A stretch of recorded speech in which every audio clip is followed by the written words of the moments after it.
Hi, welcome to our channel நகைக்கடை தமிழ். இன்னைக்கு வீடியோவில் நம்ம என்ன பார்க்க போகிறோம்னு பார்த்தீங்கன்னா, நான் இந்த 2025 சில ஃபினான்ஷியல் மிஸ்டேக்ஸ் பண்ணியிருக்கேன். அதனால நிறைய லாஸும் ஆகியிருக்கேன். ஸோ இந்த மிஸ்டேக்ஸ் மூலிமா நான் கற்றுக்கிட்டு என்னோட 2026 நல்ல இன்வெஸ்ட்மெண்ட்டை முதலீட்டை பெருக்கிற மாதிரியான நாலேஜை வளர்த்துருக்கேன். ஸோ அதை பற்றி தான் இந்த வீடியோவில் சொல்ல போகிறோம். ஸோ மறக்காமல் ஸ்கிப் பண்ணாமல் பாருங்கள், கண்டிப்பாக யூஸ்ஃபுல்லாக இருக்கும். ஃபஸ்ட்டு நான் பண்ண ஒரு மிஸ்டேக் என்ன அப்படின்னா, சில்வரில் இன்வெஸ்ட் பண்ணது. சில்வர் இப்போ தான் நிறைய ரிட்டர்ன்ஸ் கொடுத்துருக்கேன். இதை போய் நீங்கள் வந்து ஒரு தப்பான முதலீடுன்னு சொல்கிறீங்களே அப்படின்னா கிடையாது. நான் கரெக்டான இன்வெஸ்ட்மெண்ட்டு தான் பண்ணேன். சில்வர் ஏறும் அப்படின்னு சொல்லி தான் இன்வெஸ்ட் பண்ணேன். ஸோ இதை பற்றி நம்ம சேனல்லையும் வீடியோ போட்டிருக்கேன். ஸோ இந்த டைமில் வாங்குங்கன்னு சொல்லிலாம் நான் வீடியோவே போட்டிருக்கேன். பட் ஆனால் நான் பண்ண ஒரு மிஸ்டேக் என்ன அப்படின்னா, வெளியில் முதலீடு பண்ணிவிட்டு எனக்கு வந்து அதுக்கு உடனே நான் வாங்கி கொஞ்ச நாள்லேயே நல்லாவே குறைய ஆரம்பிச்சிச்சு. லைக் ஒரு மாதம் ஃபுல்லாக பார்த்திங்கன்னா குறைஞ்சிட்டே தான் இருந்தது. ஸோ இன்னும் இது வந்து குறைஞ்சிட போகுது, இது என்ன பண்ண முடியும் அப்படின்றதுனால நான் வந்து அதை சேல் பண்ணிட்டேன். அது இல்லாமல் நான் ஒரு 4-5 கடையில் வந்து விசாரித்தேன். நீங்கள் வெளியே எடுத்துப்பீங்களா அப்படின்னு கேட்கும்போது எனக்கு போர்டு ரேட்லேருந்து ₹25 ₹30 அவங்க ரெடியூஸ் பண்ணனால, ஸோ என்னால் இன்னும் கொஞ்சம் ஏறினா தான் நான் போட்ட அமௌண்ட்டே என்னால் திரும்ப எடுக்க முடியும் அப்படின்ற ஒரு சுச்சுவேஷன் வந்தது. நான் ஜிஎஸ்டி எல்லாமே கட்டி அதை வாங்கியிருக்கேன், மேக்கிங் சார்ஜஸ் அதெல்லாம். ஸோ அதை பற்றி நான் ஒரு வீடியோ போட்டிருக்கேன். என்னோடய சில்வர் பிளேலிஸ்ட்டில் செக் பண்ணிங்கன்னா உங்களுக்கு தெரியும். ஸோ அந்த மாதிரி இருந்துச்சு. ஸோ நான் வேறு வழியே இல்லாமல் இது வந்து என்னோடய முதலீடாக இருந்துச்சுனாலும் நான் ஹோல்டு பண்ணியிருப்பேன். இன்னொன்று எனக்கு பயங்கரமாக ஒரு பயமாக இருந்தது. என் ஃப்ரெண்டுக்கிட்ட வாங்கி தான் நான் அதில் இன்வெஸ்ட் பண்ணியிருந்தேன். ஸோ லாஸ் ஆகிடக்கூடாது, நம்ம ப்ராஃபிட் பண்ணுறதை விட லாஸ் ஆகிட வேண்டாம் அப்படின்ற ஒரு இதனால நான் வந்து விற்றுட்டேன். இப்போ பார்த்தீங்கன்னா அது பயங்கரமாக இன்க்ரீஸ் ஆகிருக்கு. நான் வாங்கும்போது ₹1,62,000 ஒரு கிலோ. இப்போ இன்னைய ரேட்டுக்கு வந்து பார்த்திங்கன்னா ₹3,55,000. நான் வாங்கி விற்ற அந்த டைம் பீரியட் வந்து பார்த்திங்கன்னா நான் அக்டோபரில் தான் வாங்கினேன். நான் சேல் பண்ணது வந்து நவம்பர் மிட்டில் நான் சேல் பண்ணேன். ஸோ அந்த மாதிரி நேரத்தில் எனக்கு ஒரு மாதத்துக்குள்ளேயே எனக்கு வந்து ப்ராஃபிட் இருந்துச்சா அப்படின்னா இருந்துச்சு. 20,000 ப்ராஃபிட் இருந்தது. பட் இருந்தாலும் அது வந்து நான் ஹோல்டு பண்ணியிருந்தேன்னா இன்றைக்கி டபுளாக இருந்திருக்கும். ஸோ அந்த மிஸ்டேக்கை நான் கொஞ்சம் ரிக்ரெட் பண்ணுறேன். ஓகே, ஹோல்டு பண்ணியிருக்கலான்னு எனக்கு அந்த பொறுமை இல்லாமல் போயிடுச்சு. ஸோ கண்டிப்பாக நம்ம வந்து ஒரு மெட்டலில் இன்வெஸ்ட் பண்ணுறோம் அப்படின்னா கொஞ்சம் ஒரு லாங் டேர்ம் வெயிட் பண்ணணும். அதுவும் நம்மளோட மொத்த இன்வெஸ்ட்மெண்ட்டையும் அதில் நம்ம போட்டுறக்கூடாது. நம்மளோட இன்வெஸ்ட்மெண்ட் இப்போ ₹100 இருக்குது அப்படின்னா வெள்ளியில் 25, கோல்டில் 25, மற்ற 50 வேறு ஒரு இன்வெஸ்ட்மெண்ட்டில் தான் போடணும். ஸோ நான் போட்ட ஒரு மிஸ்டேக் என்னென்னா, மொத்தமாக எடுத்துகிட்டு போய் சில்வரில் போட்டது தான் ஒரு மிஸ்டேக். அதுதான் எனக்கு அதிக பயத்தையும் தூண்டி ஒரு பொறுமை இல்லாமல் என்னை ஆக்கி விற்க வச்சுது. ஸோ இன்றைக்கி லாஸ் ஆகிருக்கு. ஸோ இது ஒரு ஃபினான்ஷியல் லெசன். இதை நீங்களும் லேர்ன் பண்ணிக்கணும். அடுத்தது நான் பண்ண மிஸ்டேக் என்ன அப்படின்னு பார்த்தீங்கன்னா, கோல்டு ஜுவல்லரி நல்லது தானே, நீங்களே உங்கள் சேனலில் நிறைய கோல்ட்ஸ் வாங்குங்க அப்படின்னு தானே போட்டுட்ருக்கீங்க அப்படின்னா, அது நல்லது தான், நல்ல இன்வெஸ்ட்மெண்ட்டு தான். ஆனால் நான் பண்ண ஒரு மிஸ்டேக் என்ன அப்படின்னு பார்த்தீங்கன்னா, தங்க நகை வாங்கினேன், அது நல்ல விஷயந்தான். ஆனால் அதில் சில முட்டாள்தனமான விஷயம் பண்ணியிருக்கேன். என்னென்ன அப்படின்னு பார்த்தீங்கன்னா, பீட்ஸு, ஸ்டோன்ஸ், அதாவது கல், மணி, அந்த மாதிரி முத்து, அந்த மாதிரிலாம் தொங்குறதெல்லாம் இருக்கும் இல்லையா. ஸோ அந்த மாதிரி இதை நான் வாங்கிட்டேன். ஸோ அதை வாங்கிட்டும் போது ஏன் உனக்கு கடையிலேயே தோணலையா அப்படின்னு நம்மளை வந்து சொல்கிறதுக்கு நிறைய பேர் வருவாங்க கமெண்ட்ஸில். ஸோ கடையிலலாம் அந்த நேரத்தில் அந்த மாதிரிலாம் தோணலை. நான் பார்க்கும்போது எனக்கு வந்து அந்த டிசைன் பிடிச்சிருந்தது. நான் ஆல்ரெடி ஒரு நெக்லஸ் வச்சுருந்தேன், அதுக்கு மேட்சாக இருக்கும்னு சொல்லி அந்த ஹாரத்தை நான் பர்ச்சேஸ் பண்ணேன். ஆனால் அதுக்கப்புறமா அவங்க பீட்ஸுக்கு ஸ்டோன்ஸ்னு எனக்கு வந்து தனியாக வந்து 5.5 கிராம் கிட்ட மைனஸ் பண்ணியிருக்காங்க. பட் ஆனால் எனக்கு வந்து 8 கிராம் கிட்ட இப்போ நான் ரீசெண்டாக அதை எடுத்துகிட்டு போய் கேட்கும்போது 8 கிராம் கிட்ட மைனஸ் பண்ணுறாங்க. ஸோ அப்படிங்கும்போது எனக்கு அது வந்து வேஸ்ட்டு. 8 கிராமுக்கு நான் பீட்ஸுக்குன்னு ஒரு சார்ஜஸ் பே பண்ணியிருக்கேன். இந்த பீட்ஸ் இது வந்து ஜக்கார்ட் பீட்ஸோ சம்திங் ஏதோ ஒரு ஸ்டோன்ஸு, இந்த ஸ்டோன் அது இதுன்னு சொன்னாங்க.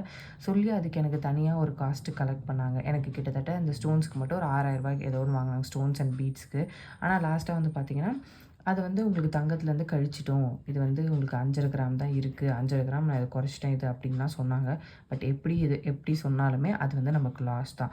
ஸோ இதுலேருந்து நான் கற்றுக்கிட்ட விஷயம் என்னென்னா, அந்த பீட்ஸு, ஸ்டோன்ஸு இந்த மாதிரி இருக்கிறதெல்லாம் வாங்க வேண்டாம். ஒரு பிளெயினான ஜுவல்லரி வாங்கலாம். அது ஆன்டிக்காக கூட இருக்கலாம், நீங்கள் எல்லோ கோல்டாக கூட இருக்கலாம். ஸோ அந்த மாதிரி வாங்கும்போது நம்ம அடகு வைக்கும் போதும் சரி, இல்லை விற்கும் போதோ பின்னாடி அப்படின்னா அதோட வேல்யூ நம்ம வாங்கின வெயிட்டுக்கு வெயிட்டாகவே இருக்கும். எக்ஸாம்பிள், நான் ஒரு பிளெயினாக ஒரு செயின் 10 கிராமுக்கு எடுத்திருந்தேன்னா அது எனக்கு விற்கும் போது 10 கிராமுக்கு தான் போயிருக்கும்.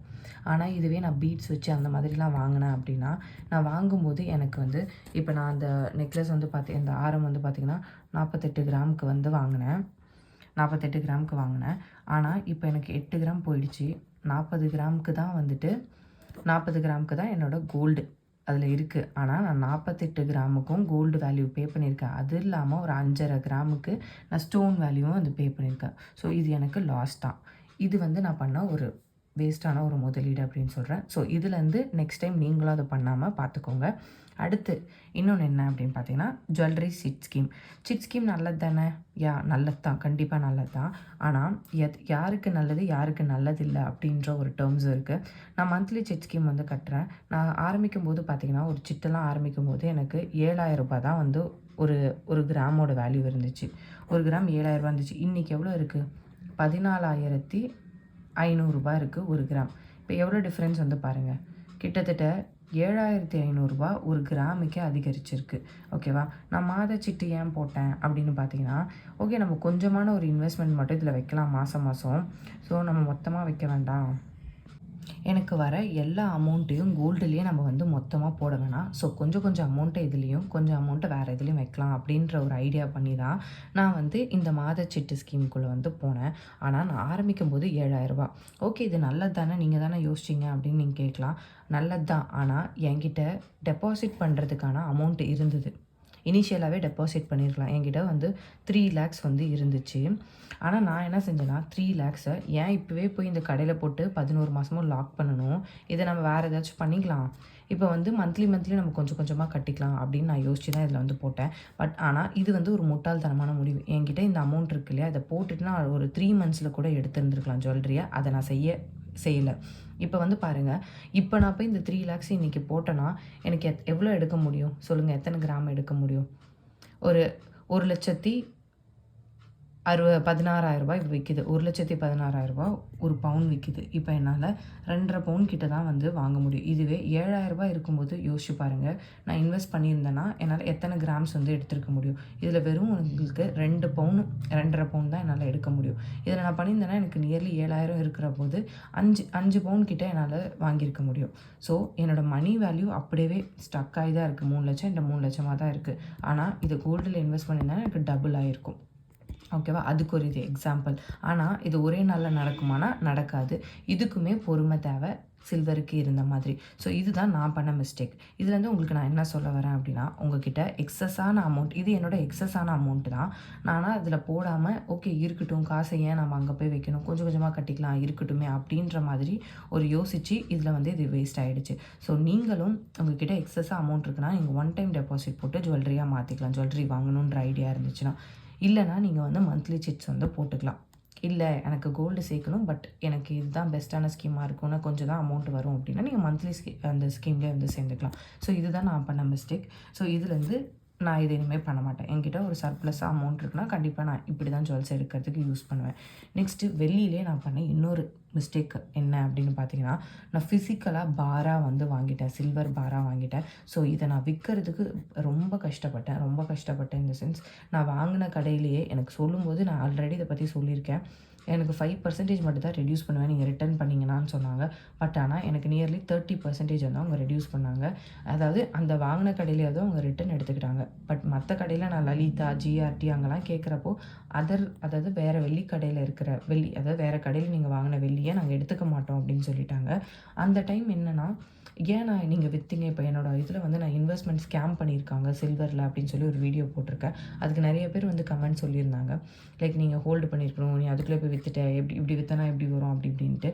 பட் என்னோட ஃபியர், நான் தான் இன்வெஸ்ட் பண்ணியிருக்கேன், எனக்கு தான் அந்த பயம் தெரியும், அந்த பணம் எப்படி வந்துச்சுன்றது எனக்கு தான் தெரியும். ஸோ அந்த பணத்துக்கான பொறுப்பு என்கிட்ட இருக்குது. ஸோ அப்படின்னும்போது நான் வெறும் முதலீட்டாக மட்டும் அதை யோசிக்காமல் எனக்கு ப்ராப்ளம் வரக்கூடாது அப்படின்றதையும் நான் அதில் யோசிச்சனால தான் அதை வந்து சேல் பண்ணேன்.